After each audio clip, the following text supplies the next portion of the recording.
Dayton. I know we were going to have her just share a little bit of information. I know a few of you were able to attend the meeting at Olytic, but just a few brief slides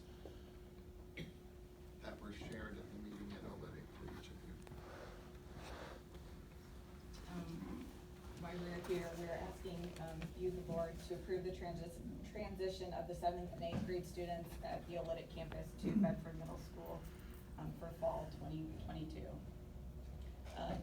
Mrs. Terrell spoke to this much more eloquently than I probably will, but what she has done this summer, and she expressed how she felt every time she opened her email or got a phone call, it was someone requesting a transfer or their resignation. And so what we have done is we have posted positions, and just to speak to the postings, even for elementary, we have just posted an elementary education teacher. We don't have it posted for any specific building, just because we have building openings at all of our buildings. So in the same aspect, we posted for middle school. We have followed up with other candidates asking, maybe they took this as a first pick. Was there a second choice that you didn't hire, and could we interview them? We've contacted universities, talking with student teachers, asking for flexibility if that was an option. We have explored taking teachers from other buildings to cover positions, and also cross-checking applicants with the state to inquire if they're licensed in other subject areas. So if they're applying for one position, we just make sure they're not licensed in other positions that we might be able to offer or have openings in. Currently, with allowing the decisions of the teachers to move to the positions that they desire, there is one elective teacher at the Olytic campus that is allowing the English language arts teacher to transition to the opening that was just recently created at the high school, where he is able to teach dual credit and is also the wrestling coach.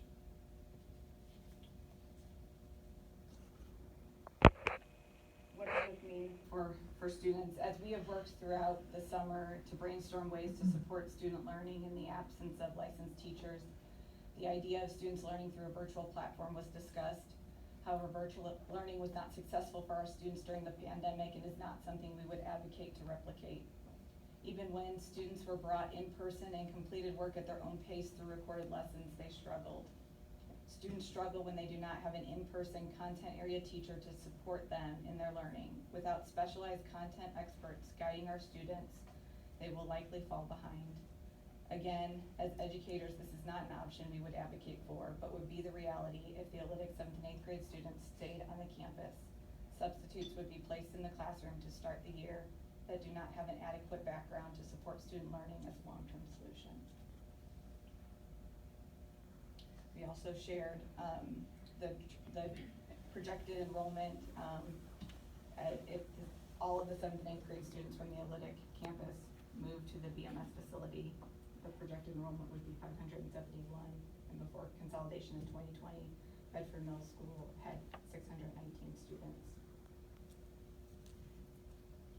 Mr. Hudson then spoke to the ways that he would welcome, and they have welcomed students that at Olytic with an open house on Monday targeted specifically for Olytic students. And then there's a meet the teacher for all students in elementary and middle school on Tuesday evening from 5 to 7.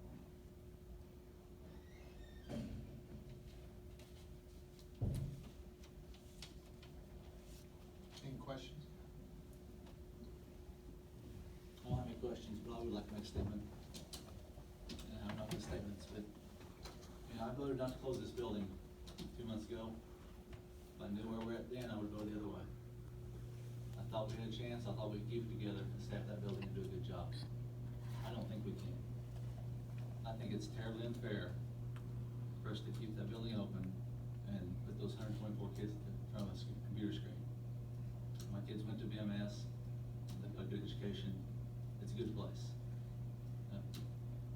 So, I just think that, I think this needs to be done. It's terrible timing. Everybody here will agree this was terrible timing. But to bus those kids 3 miles to what's a really good school, I just think it's a no-brainer. So that's my opinion.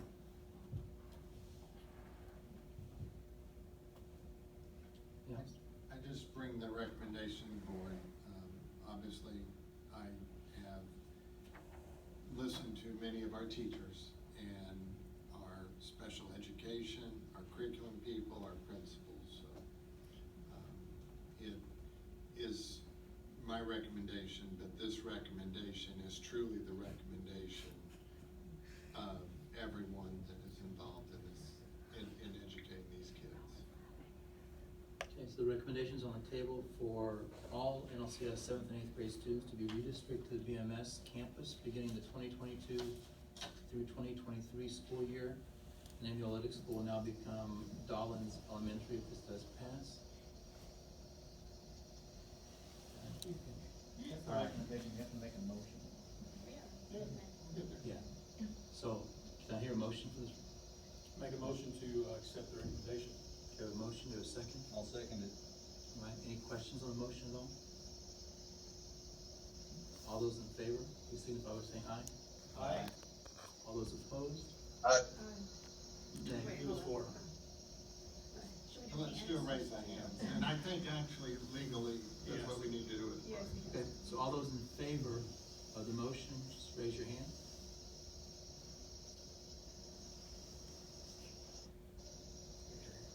Can you hear me, Bryce? Bryce, Can you hear me? can you hear us? Yeah. Okay, can you raise your hand, can you raise your hand? All right, say it again. All those in favor of the motion of closing Olytic Middle School and transferring the students to BMS, signify yes by raising your hand. All those opposed? Okay. So it's a 3-3 vote. So that means that the motion does not pass. Now, it does allow, the students still that want to go to BMS can go to BMS. It doesn't close the transfer if they want to transfer. Those who want to stay at OMS can stay there for the time being, and we will work on something to help those children.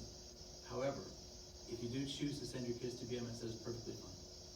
So we don't, this is not mandate that all, because there were some students obviously that have already enrolled in BMS from OMS. If they choose to do so, they can do so. That's to you, between you and your family members.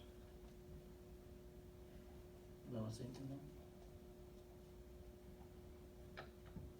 All right. Anything else? Is it fair to say, I assume, that I just want some clarification so everyone knows, is we will, to the best of our ability, I guess, input from the board, that it will be ad mentum and asynchronous I think learning?